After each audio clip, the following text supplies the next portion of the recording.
그래서 불안하니까 일만 했어요. 프리랜서인데 전혀 프리하지 않았어. 일을 하는 시스템이 제대로 잡혀있지 않은 거예요. 근데 지금은 제가 엄청 편하게 일하거든요. 이제는 되게 여유롭게 불안하지 않고 일을 쳐내게 됐는데.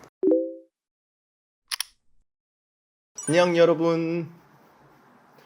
오늘 우리가 얘기해볼 책 Second Brain, 저자 티아고 포르테. 드로앤드 채널 많이 보신 그린이 분들도 아시겠지만 기록의 중요성에 대해서는 이미 얘기를 많이 했잖아요. 근데 그 기록을 어떻게 체계화해서 시스템화해서 내가 하는 일에 적용해서 좋은 성과를 낼 수 있는지에 대한 그 가이드라인을 아주 잘 잡아주는 책이라는 생각이 들었어요. 우선 우리가 기록을 왜 해야 되느냐, 왜 세컨드 브레인을 가져야 되느냐, 책 42페이지에 세컨드 브레인이 없는 사람과 있는 사람의 차이를 이제 얘기를 해줘요. 없는 사람은 아침에 눈을 뜨는 순간부터 오늘 처리해야 되는 일을 막 떠올리는 거예요. 아침에 눈 뜨면 나 오늘 이거 해야 되는데 저거 해야 되는데 막 그때부터 막 떠올리죠. 그리고 막 출근 준비를 하면서 머릿속에 온갖 생각이 떠올라요. 이게 잘못되면 어떡하지? 하면서 막 벌써 그때부터 불안해요. 이거 회사 가기 싫고. 컴퓨터 딱 켜니까 갑자기 메일이 꽉 차 있고 슬랙에 막 긴급 처리건 하면서 막 올라와. 급한 업무부터 막 봐요. 그러면 오전이 끝나. 그리고 이제 점심을 먹는데 오전에 못한 일이 자꾸 생각나. 점심 먹고 돌아와서 막상 일을 하려는데 시간이 부족해. 시간이 부족하니까 이거는 못하겠다. 이거는 대충 해야겠다. 나의 기대를 낮추는 일을 한대요. 그리고 막상 내가 해야 되는 일 딱 시작을 했더니 내가 어디까지 해놨더라 하면서 막 이제 그때부터 막 찾기 시작하는 거예요. 그 파일 뒤지다 보면은 시간이 또 가요. 그럼 결국 퇴근 시간에 가까워오고 만족스러운 결과물을 못 낸다고 해요. 제가 근데 이 글을 읽으면서 예전에 제 모습이 떠오르더라고요. 저도 그런 적이 있었던 것 같아요. 제가 이제 한국에 와서 프리랜서로 일을 시작하는데, 프리랜서는 혼자서 여러 가지 일을 다 해야 되거든요. 전 유튜버니까 뭐 컨텐츠 제작하는 일은 뭐 당연하죠. 컨텐츠 리서치하고 기획하고 촬영하고 편집하고, 그럼 그거를 가지고 막 블로그 글도 쓰고 그 인스타그램 막 그 카드 뉴스도 만들고, 그거 이외에도 광고주나 아니면 협력업체 뭐 이런 쪽에서 이메일 업무도 하고, 아니면 제가 회계 업무 뭐 세금 처리하는 것들, 그런 것도 제가 막 다 일일이 영수증 이런 거 찾아가지고 스캔 떠가지고 보내주고 해야 되는 거, 뭐 강연 준비도 해야 되고, 그때 막 책 원고 집필도 했고. 근데 그때만 해도 일을 하는 시스템이 제대로 잡혀있지 않은 거예요. 내가 당장 급한 거, 그리고 바로바로 눈에 보이는 거, 이런 거만 하기 급급했어요. 프로젝트 여러 가지를 동시에 하다 보니까 뭐부터 먼저 해야 되지? 어디까지 했지? 막 이런 게 정리가 하나도 안 돼 있었던 거예요. 그래서 불안하니까 일만 했어요. 프리랜서인데 전혀 프리하지 않았어. 진짜 아침부터 밤 11시까지 사무실에만 있는 거예요. 근데 일을 그렇게 많이 하는데도 엄청 마음이 계속 조급하고 불안한 거예요. 근데 지금은 제가 엄청 편하게 일하거든요. 이제는 되게 여유롭게 불안하지 않고 일을 쳐내게 됐는데, 제가 지난 일주일 동안 하루 일과가 어땠냐면, 유튜브 촬영 2개 하고, 컨텐츠 미팅하고, 종합소득세 서류 작업하고, 강연 준비하고, 추천사도 한 거 썼고, 그린이집 북클럽 하니까 책 읽으면서 이거 요약해가지고 준비하고, 그 유튜브 썸네일 만들고, 이렇게 일을 했어요. 되게 많은 걸 한 것 같은데, 제가 일한 시간을 딱 정리해보니까 한 일주일에 한 2, 3일 정도밖에 일을 안 했더라고요. 그러니까 매일 조금씩 일을 했어요. 하루에 뭐 1시간, 뭐 2-3시간 요 정도만 해가지고. 그리고 그렇게 된 지 꽤 한 몇 달 된 것 같아요. 나머지 시간에 저는 운동도 갔고요, 아산병원 외래도 갔고, 보험 서류 작업도 했고, 연기학원도 갔고, 연기학원 숙제도 했고, 친구랑 놀기도 하고, 어버이날이니까 부모님이랑 저녁도 먹고, 다 했어요. 되게 여러 가지 했잖아요, 일주일 동안. 근데 하나도 불안하지 않았던 이유가, 제가 해야 되는 일들을 언제 할지를 여기에 다 적어놨거든요.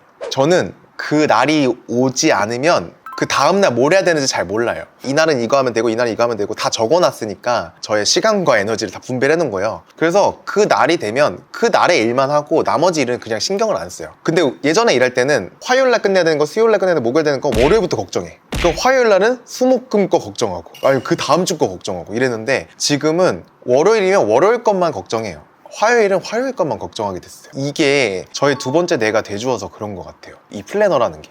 그리고 두 번째는, 저희는 월요일마다 이제 촬영을 하는데 저희가 1시에 만나요. 그때까지 별로 걱정을 안 해요. 노트북을 딱 켜서 구글 닥을 열면 지난주에 우리가 미팅하고 그래서 성재 PD가 리서치해준 자료가 딱 나와요. 저희가 만든 양식이 있거든요. 그걸 쭉 읽으면 이날 누가 오고 무슨 촬영이 있고 이것들이 다 정리가 돼 있으니까 그렇게 불안할 필요가 없어요.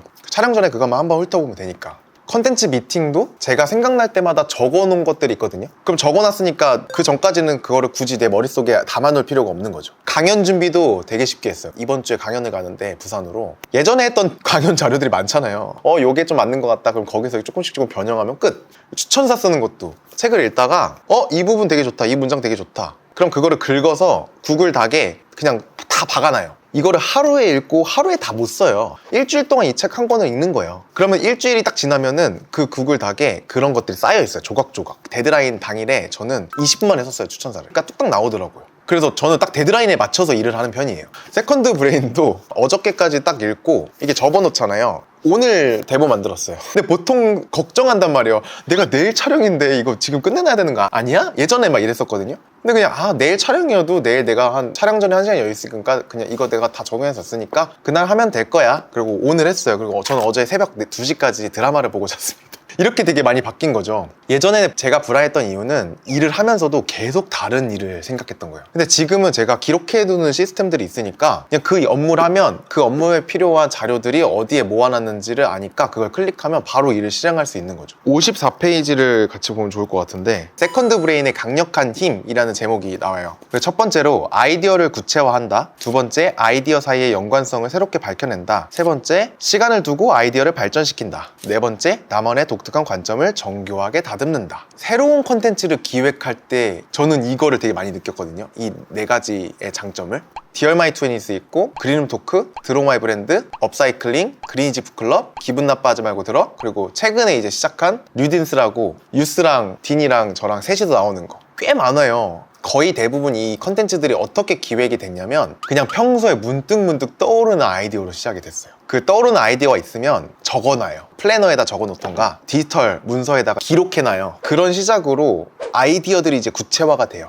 나 이런 거 하고 싶은데 저런 거 하고 싶은데, 혹은 컨텐츠의 문제점, 혹은 내 채널의 부족한 점, 이런 것들을 막 적어요. 그럼 그거 사이에 이제 연관성이 보이기 시작해요. 예를 들면 우리가 지금 하고 있는 그린이지 북클럽은 어떻게 시작됐냐면, 책 소개를 내가 컨텐츠로 하고 싶은데 책 광고들이 되게 많이 들어오는데 근데 책 광고는 받기가 싫은 거예요. 근데 그렇다고 책을 그냥 무료로 소개하기엔 또 아까워요. 책을 저 혼자 그냥 떠들고 이렇게 하면 재미가 없어요. 구독자들한테 도움이 될 수 있는 게 뭐가 있을까 하다가, 그럼 라이브로 할까? 북클럽이라는 형태를 갖고 오고, 그리고 이제 광고를 안 받으니까 대신 책을 무료로 나눠주자. 돈 받는 거 대신 이걸 대신하자. 이런 거를 막 적어놓고 하다 보니까 시간이 지나니까 그게 발전되더라고요. 그러니까 그린이지 북클럽 형태가 나왔고, 이거를 반복하다 보니까 처음에 찍었던 영상이랑 지금의 영상이랑 폼이 점점 구체화되기 시작했어요. 이 시스템도 만들어지기 시작했어요. 어떻게 사람들을 받을 거며, 어떻게 보낼 거며, 출석률이 낮아지니까 출석 안 하면 다음 달에는 참가 못 한다, 이런 식으로 이제 그런 시스템도 점점 만들어지더라고요. 여기 나온 대로예요. 아이디어 구체화되고, 아이디어 사이의 연관성이 새롭게 밝혀지고, 시간을 두고 아이디어가 점점 발전되고, 그리고 나만의 독특한 관점에서 정교하게 다듬어지는 거죠. 그래서 62페이지 같이 볼게요. 세컨드 브레인의 시작점. 첫 번째, 형태에 제한이 없다. 두 번째, 격식을 갖출 필요가 없다. 세 번째, 자유롭고 개방적이다. 네 번째, 실행 중심적이다. 그러니까 너무 막 형태를 이런 앱만 써야 돼, 저런 노트만 써야 돼, 이런 거에 너무 하지 말라는 거죠. 그리고 격식을 갖출 필요가 없다는 것도 제 아이디어 노트 보면은 진짜 과간이에요. 그냥 막 적어요. 단어 나열하고 막 그렇게 하거든요. 그리고 자유롭고 개방적이고, 그리고 이 네 번째가 되게 중요한 건데, 실행 중심적이다. 그래서 이거를 실행할 거라는 생각을 가지고 이걸 적어야 되는 거예요. 그냥 막 적는 게 아니라.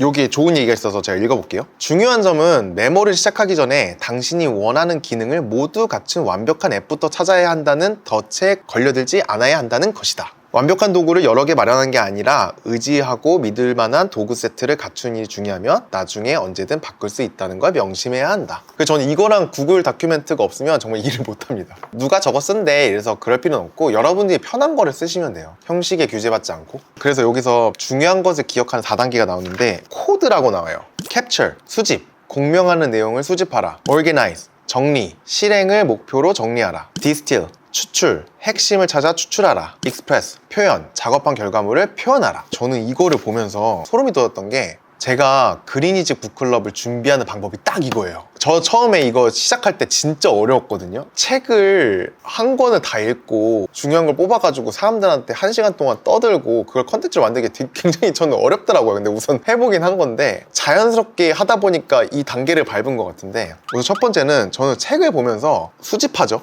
이거 되게 나한테 영감을 준다. 저는 다 접어놔요. 여기 이렇게 보면 연필을 가지고 그냥 막 이렇게 줄쳐요. 이런 제목, 이런 썸네일로 만들면 되겠다. 그러면서 정리를 해요. 대충 이렇게 접어놓은 부분들만 이게 보니까 이런 식으로 사람들한테 얘기하면은 흐름이 맞겠다, 그런 계획을 잡아요. 올게나이즈 한 거죠, 순서대로. 그 다음에 거기서 이제 핵심을 추출하는 거예요. 내가 사람들한테 이 부분을 말해줘야겠다 하는 부분들, 그리고 그거를 익스프레스, 표현, 여러분 앞에서 표현하는 거죠. 이게 편집돼가지고 영상으로 올라가고. 그리고 90페이지로 넘어가겠습니다.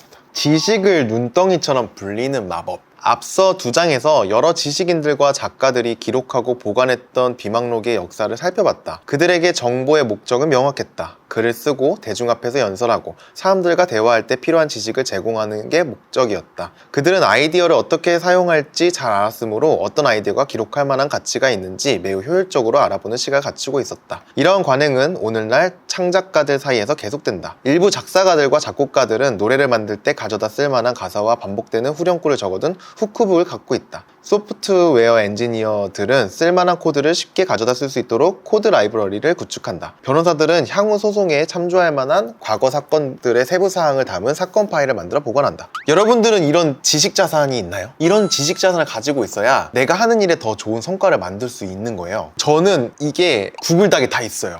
아, 이거 썸네일 되게 좋다. 그런 거 캡처해 놓기도 하고, 좋은 문구가 있으면은 저장해 놓기도 하고, 뭐 인스타그램이나 이런 거에 저장 같은 데 보면은 그런 것들 되게 많이 저장돼 있고, 항상 제 카카오톡에 보내놔요. 그런 식으로 모아놓는 그런 파일이 있어야 되는 거죠. 거기에는 뭐를 넣어놓으면 좋냐, 핵심 내용, 책이나 기사를 읽고 찾아낸 통찰력 있는 구절, 인용문, 팟캐스트나 오디오북을 듣고 기억에 남는 구절, 북마크와 좋아요, 흥미로운 인터넷 링크나 소셜미디어의 좋아요 게시물, 음성 메모, 모바일 기기에 저장한 짧은 녹음 파일, 회의 메모, 회의나 통화 중에 논의한 중요 내용 메모, 이미지, 감흥을 불러일으키는 흥미로운 사진 또는 기타 이미지, 강의 내용, 수업, 컨퍼런스, 프레젠테이션 등에서 얻은 교훈, 이런 것들을 나만의 지식 자산으로 만들라는 거예요. 근데 전 또 되게 좋았던 게, 외부 세계에서 자료를 수집하다 보면 내면 세계의 아이디어가 샘솟고 깨달음을 얻는 순간에 나타난다. 그 생각들도 수집할 수 있다. 내면에서 비롯된 자료들의 대표적인 유형은 다음과 같다. 스토리, 좋아하는 일화, 당신의 이야기든 다른 사람의 이야기든 상관없다. 통찰력, 크고 작은 깨달음, 기억, 잊고 싶지 않은 인생 경험, 감상, 수첩이나 일기에 적은 개인적인 생각과 교훈, 사색, 불현듯 우연히 떠오른 생각.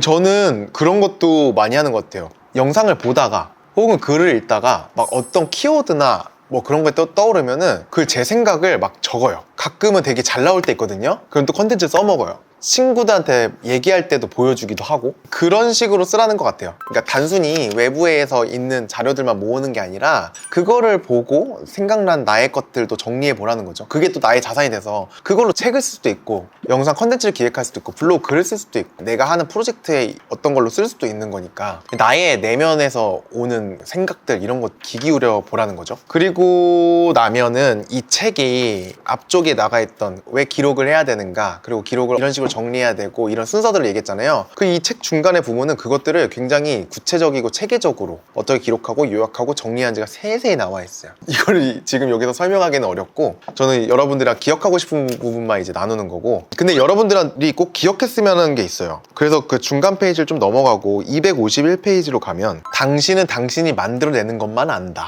이게 되게 좋은 문장 같았어요, 저한테. 무엇인가 진정 잘 알려면 책을 찾아 읽는 것만으로는 충분치 않다. 아이디어는 행동으로 옮기기 전에는 머릿속 생각에 불과하다. 생각은 순식간에 스치고 지나가며 시간이 지나면 어느새 사라진다. 따라서 아이디어를 좀 더 붙잡아 놓고 싶으면 적극적으로 관여해야 한다. 직접 발벗고 나서서 실행하고 그 과정에서 얻은 지식을 현실 문제 해결에 적용해야 한다. 너무 맞는 말이죠. 이거를 그냥 적어놓고 썩혀놓으면 그냥 썩는 거예요. 내가 결과물을 안 만들어내면은 정말 아무 쓸모 없더라고요. 조금 부족하더라도, 조금 서툴더라도 결과를 만들어서 세상에 내보이고 피드백을 받아야 되는 것 같아요. 피드백을 안 만들더라도 내가 이거를 결과물을 만듦으로써 더 나한테 기억에 남고 저장이 되는 것 같아요. 그 다음 결과물은 더 좋은 결과가 만들어지고, 그때 내가 자신 있을 때 세상에 내보내도 되고. 마지막으로 여러분이랑 공유하고 싶은 페이지가 327페이지인데, 노동의 본질 역시 변했다. 가치는 육체 노동의 결과에서 두뇌가 내놓은 결과로 옮겨갔다. 지식은 이제 가장 중요한 자산이며 가장 가치 있는 기술에 주목하는 능력이다. 이제 우리가 직면한 도전은 정보를 더 많이 확보하는 일이 아니다. 발상과 융합을 탐색하며 알았듯이 어떤 일을 처리할 수 있도록 정보의 흐름을 차단할 방법을 찾는 일이다. 결국은 우리가 앞서 얘기했지만 이 세컨드 브레인을 우리가 왜 만들어야 되냐? 너무 정보가 많다. 올바른 정보를 수집하는 거, 그리고 그걸 나에게 필요하게 잘 정리하는, 그리고 그걸 실행에 필요하게 만들어 놓는 거, 그리고 그거를 내 프로젝트에 활용하는 거, 이거를 배울 수 있는 책이 아니었나 싶어요. 그래서 이번 달에 여러분들이랑 같이 읽어 보았습니다. 여러분들은 어떻게 책을 읽고 어떤 생각을 하셨는지 나누면 좋을 것 같아요. 저는 사실 이 책을 읽고 정말 옵시디언이나 막 에버노트를 사용을 해야 하나 싶어서 막 찾아보고 디지털로 이걸 하는 게 카카오톡 나에게 보내기나 다이렉트 메시지로 보내는 것도 정리가 안 되긴 했지만 이걸 정말 한 곳에 모아서 정리를 해야 하나 찾아보고 했는데 어려웠는데 앤드류님 또 아직까지는 그 구글을 쓰시고 플래너를 쓴다는 말에 조금 더 위안을 받으면서 천천히 저한테 맞는 그런 디지털 정리 프로그램을 시스템을 만들어야겠다고 생각을 하며 그 바로 333페이지에서 저는 이 책의 가장 중요한 가치라고 생각했던 부분은 잡념을 물리치려면 용기를 내야 한다. 생각이 산만하지 않을 때 비로소 우리는 미래와 목적을 묻는 불편한 질문과 마주할 수 있기 때문이다. 그래서 조금 정리가 많이 된 것 같았습니다.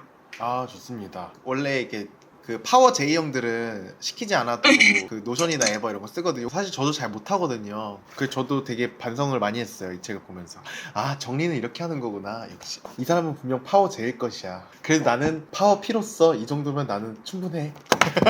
제 전공이 건축 인테리어다 보니까 그냥 밖에 나가기만 해도 레퍼런스로 할 만한 공간들이 너무 많아서 늘 어디를 가다가도 멈춰서 뭐 어디 사진 찍어두고 하다 보니까 나중에 봤을 때 이걸 왜 찍었는지 기억이 안 나는 거예요. 그리고 어디에 써야 될지도 방향을 못 찾는 거예요, 이 레퍼런스가. 이제 저장할 때도 내가 이거를 왜 찍었으면 이거 조합이 예뻐서 찍었다던가 이 재료가 예뻐서 찍었다던가 이 공간감이 좋아서 찍었다 뭐 이런 식으로 조금 내 개인적인 리뷰를 하고 좀 나의 것으로 만들고 저장을 해야겠다라는 생각을 했고요. 마지막 쪽에 보니까 내가 잘 정리되어 있어야 다른 사람에게도 잘 공유될 수 있고 또 다른 사람과 공유했을 때 진정한 지식이 된다라고 하더라고요. 그래서 일단 내 일을 잘 하기 위해서도 있지만 다른 사람과 일을 함께 잘 해서 잘 프로젝트를 해 나가야겠다 뭐 이런 목표로도 될 수 있겠다 해서 많은 도움이 된 책이었습니다.